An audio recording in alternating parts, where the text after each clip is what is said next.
पिछले व्याख्यान में हमने राजनीति विज्ञान का अर्थ, प्रकृति और क्षेत्र समझने का प्रयास किया था। आज के व्याख्यान में भी हम उसी क्रम को आगे बढ़ाने की कोशिश करेंगे। मैंने आपको कहा था कि राजनीति विज्ञान समाज विशेष में के लिए जो निर्णय लिए जाते हैं उनका अध्ययन करता है। और ये निर्णय कौन लेता है, ये निर्णय कैसे लिए जाते हैं तथा इन निर्णयों को कौन से तत्व प्रभावित करते हैं, ये सारी चीज़ें, ये सारे प्रश्न राजनीति विज्ञान की परिधि में ही आते हैं। और मैंने आपको ये भी बताया था कि राजनीति का संबंध मनुष्य के सामाजिक जीवन से संबंधित है। अगर मनुष्य एक सामाजिक प्राणी नहीं होता तो मनुष्य एक राजनीतिक प्राणी भी नहीं हो सकता था, क्योंकि जो राजनीति है उसका संबंध समाज से है, वे समाज से निर्धारित होती है और समाज पर आश्रित भी होती है। तो ये बड़ा महत्वपूर्ण प्रश्न है राजनीति विज्ञान से जुड़ा हुआ। राजनीति विज्ञान की समय समय पर कई परिभाषाएं दी गई हैं। कई पुरानी परिभाषाएं हैं और कई आधुनिक परिभाषाएं हैं। पुरानी परिभाषाओं में जैसा कि हमारी पाठ्य पुस्तकों या टेक्स्ट बुकों में राजनीति विज्ञान की परिभाषाएं दी गई हैं पुरानी रूप में, तो उस राजनीति विज्ञान की जो परंपरागत परिभाषाएं थी उसमें ये माना गया कि राजनीति विज्ञान या तो राज्य का अध्ययन करता है या सरकार का अध्ययन करता है, या राज्य और सरकार दोनों का अध्ययन करता है। जैसे गार्डनर ने कहा कि राजनीति विज्ञान का प्रारंभ और अंत राज्य के साथ होता है। कुछ लोग ये मानते हैं क्योंकि राज्य ही एक ऐसी संस्था है जो अतीत काल से लेकर आधुनिक काल तक विद्यमान रही है और मनुष्य के जीवन के इसी समाज विशेष के निर्णयों को वो निर्धारित करती है, तो राज्य का अध्ययन ही राजनीति विज्ञान का केंद्रीय विषय होना चाहिए। ये एक संगठित राजनीतिक समुदाय के रूप में जब अस्तित्व में आया मानव समाज, तब से राज्य अस्तित्व में रहा है और आज तक राज्य अस्तित्व में रहा है। तो ये माना गया कि राजनीति विज्ञान का जो केंद्र बिंदु है वह राज्य कह सकते हैं।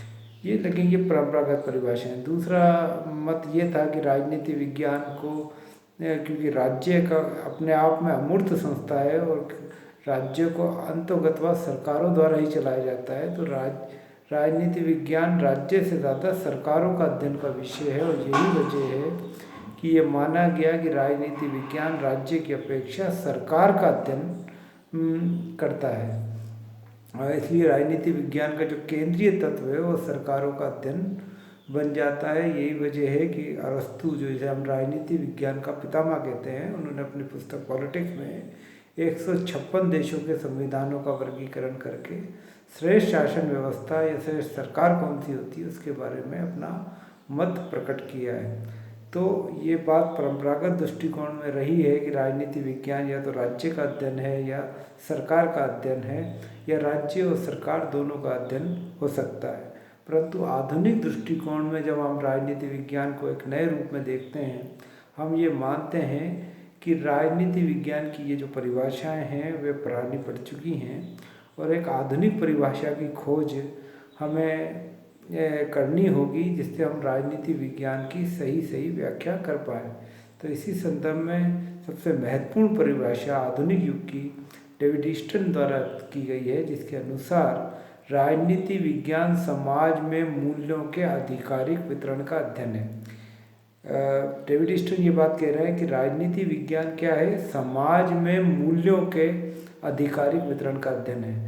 मूल्यों का वितरण का मतलब क्या है? मूल्यों का वितरण को हम व्यापक अर्थ में समझें तो मूल्यों का अर्थ है कि समाज के संसाधन, मूल्यों को दो अर्थ में मोटे तौर पे समझा जा सकता है। मूल्य एक जिस सामान्य तौर पर हम समझते हैं, जो आदर्श और नैतिकता की बातें, उन्हें भी मूल्य, और मूल्यों को राजनीति विज्ञान में दूसरे अर्थ में समझा जाता है जिसका अर्थ है संसाधन। तो राजनीति विज्ञान समाज में मूल्यों का आधिकारिक वितरण है, यानी समाज में मूल्यों को किस रूप में वितरित किया जाएगा, यानी संसाधनों को किस रूप में आधिकारिक रूप में वितरित किया जाएगा। क्योंकि राजनीतिक व्यवस्था के अलावा कोई ऐसी दूसरी संस्था नहीं है जो मूल्यों को आधिकारिक रूप से वितरित कर पाए। यही वजह है कि राजनीति समाज विज्ञान की एक शाखा होने के बावजूद भी राजनीति का स्तर अन्य समाज विज्ञानों से बहुत ज़्यादा है कि राजनीति में जो भी निर्णय होते हैं वो बाध्यकारी रूप से पूरे समाज पर लागू होते हैं। तो राजनीतिक जो भी निर्णय राजनीति द्वारा जो निर्णय किए जाते हैं वो बाध्यकारी रूप से समाज पर लागू होते हैं। राजनीति विज्ञान की यही एकमात्र ऐसी विशेषता है जो उसे दूसरे समाज विज्ञानों से अलग बनाती है, क्योंकि दूसरे समाज के द्वारा अगर कोई निर्णय लिया जाएगा तो वो आधिकारिक रूप से लागू नहीं किया जा सकता, वो सामाजिक रूप से लागू हो सकता है, लेकिन वो आधिकारिक रूप से बाध्यकारी नहीं है। राजनीति में जब भी निर्णय लिए जाते हैं, राज्य की संस्था या राजनीतिक व्यवस्था द्वारा जो निर्णय लिए जाते हैं वो समाज पर आधिकारिक रूप से लागू होते हैं और सामान्यतः जनता उसे सामान्य व्यवहार के रूप में उसका पालन करती है। तो ये राजनीति विज्ञान की सबसे महत्वपूर्ण विशेषता राजनीति की विशेषता है कि राजनीतिक जो निर्णय हैं वो आधिकारिक रूप से लागू किए जाते हैं। तो राजनीति विज्ञान समाज में मूल्यों के आधिकारिक वितरण का अध्ययन है और यही वजह है कि राजनीति का संबंध समाज की एक शाखा होने के बावजूद भी समाज को के निर्णयों को समाज के स्वरूप को निर्धारित करती है। ये ऐसी स्थिति है जैसे मानव शरीर में मस्तिष्क की स्थिति, मस्तिष्क सामान्य तौर पे शरीर का एक अंग है परंतु पूरे शरीर को नियंत्रित करता है।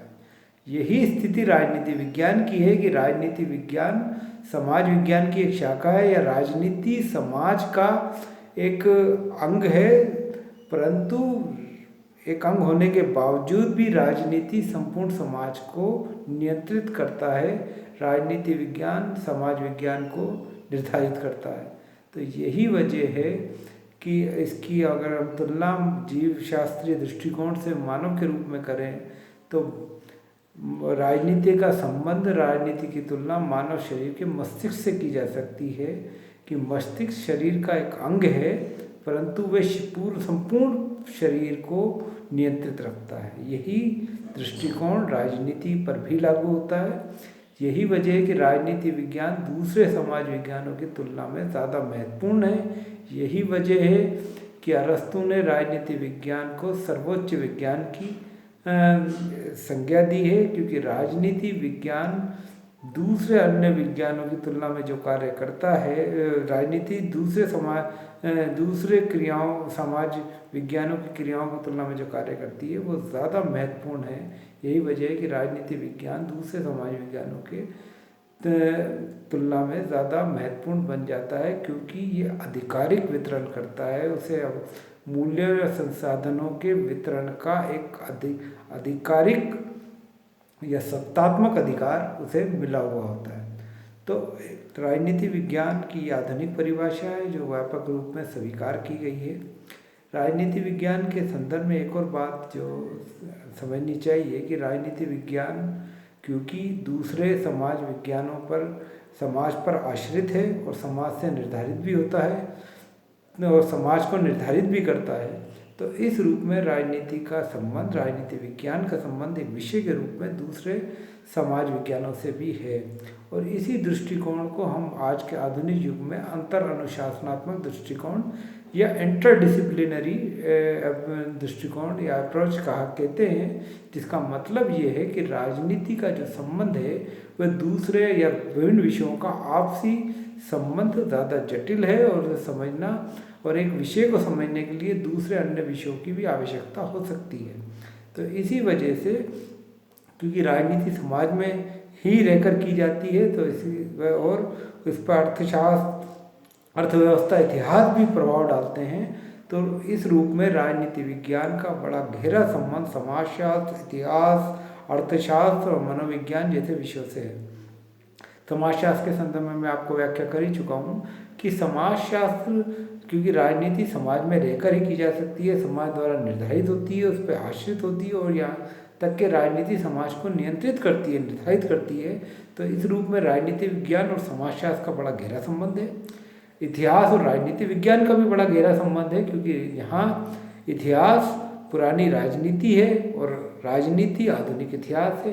इतिहास का संबंध हम जड़ की तरह लेंगे और राजनीति का संबंध उस पे उसकी शाखाओं के पेड़ की शाखाओं के रूप में लेंगे, क्योंकि जो भी इतिहास से हमें मिलता है राजनीति, वही राजनीति उस ऐतिहासिक परिवेश से प्रभावित होती है। तो इतिहास और राजनीति विज्ञान में एक निकट संबंध है।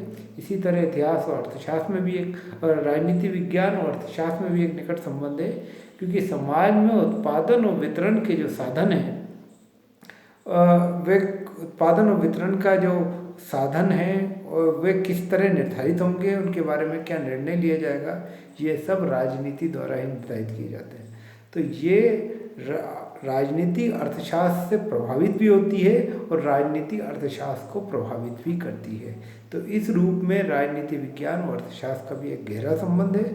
और आधुनिक युग में खासतौर पर जब उदारीकरण, वैश्वीकरण और निजीकरण की प्रक्रियाएं लागू हो चुकी हैं, तब हमें इस बात को समझना चाहिए कि हमारे राजनीतिक निर्णयों को ज़्यादा से ज़्यादा आर्थिक निर्णय प्रभावित कर रहे हैं। ये बड़ा महत्वपूर्ण प्रश्न है और आजकल यही बात मानी जाती है कि राजनीतिक निर्णयों को प्रभावित करने में आर्थिक तत्वों का बहुत महत्वपूर्ण भूमिका है। यही वजह है कि राजनीति और अर्थशास्त्र आज की तुलना आज के युग में बहुत करीब आ चुके हैं। साथ ही साथ मनोविज्ञान जो मनोवृत्तियों का अध्ययन करता है, मनुष्य के लिए गए निर्णयों का अध्ययन करता है, वह भी राजनीति पर राजनीति का से खासा संबंध है, क्योंकि नेताओं या जनता या कूटनीतिज्ञों द्वारा लिए गए निर्णयों को उनके मनोवृत्तियाँ बहुत ज़्यादा प्रभावित करती हैं। यही वजह है कि राजनीति और मनोविज्ञान का भी। तो आज के युग में हम किसी भी एक विषय का अध्ययन अकेले रूप में नहीं कर सकते, हमें उस विषय को समझने के लिए दूसरे अन्य विषयों की भी आवश्यकता होगी।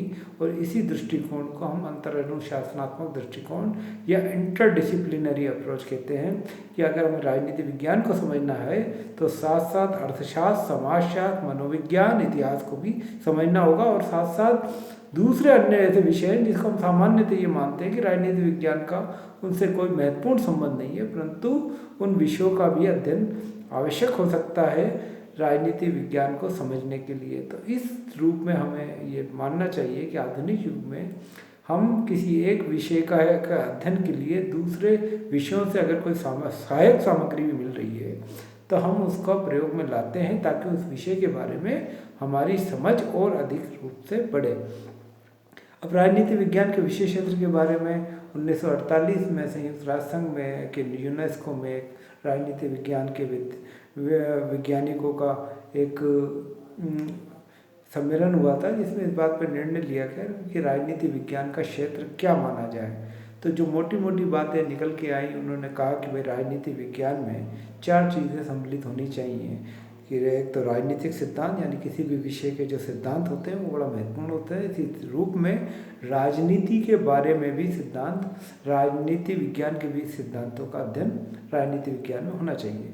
फिर राजनीतिक संस्थाएं, कार्यपालिका, व्यवस्थापिका, न्यायपालिका, दल, दबाव समूह, ये सब भी राजनीति विज्ञान के अध्ययन में सम्मिलित होना चाहिए। तीसरा है राजनीतिक दल, समूह और लोकमत, ये भी राजनीति विज्ञान के अध्ययन में शामिल होना चाहिए। और चौथा है अंतर्राष्ट्रीय संबंध। अंतर्राष्ट्रीय संबंधों को भी हम एक राजनीति विज्ञान के ही अंतर्गत मानते हैं। इस रूप में अगर देखा जाए तो विचारकों का मत था या राजनीति वैज्ञानिकों का मत था कि राजनीति विज्ञान में 4 चीज़ें मोटे तौर पे आती हैं। पहला है राजनीतिक सिद्धांत, दूसरा है राजनीतिक संस्थाएं, तीसरी है राजनीतिक दल, समूह और लोकमत, और चौथा है अंतर्राष्ट्रीय संबंध। इन चारों का वैसे ये एक सामान्य तौर पे टेंटेटिव लिस्ट ही मानी जा सकती है कि राजनीति विज्ञान का संबंध हर उस चीज़ से है जिसका संबंध राजनीतिक निर्णयों को प्रभावित करने में है। तो जो भी चीज़, जो भी घटना, जो भी तत्व राजनीतिक निर्णयों को प्रभावित करेगा, उसका संबंध राजनीति विज्ञान से माना जा सकता है। तो इस रूप में राजनीति का विषय क्षेत्र बड़ा व्यापक है और हमें उसी व्यापकता के रूप में राजनीति विज्ञान का अध्ययन करना चाहिए। और साथ ही साथ और दूसरे अन्य सारे विषयों का हमें उपयोग में लेना चाहिए, जिससे हमें राजनीति विज्ञान के बारे में समझ और ज़्यादा बढ़े।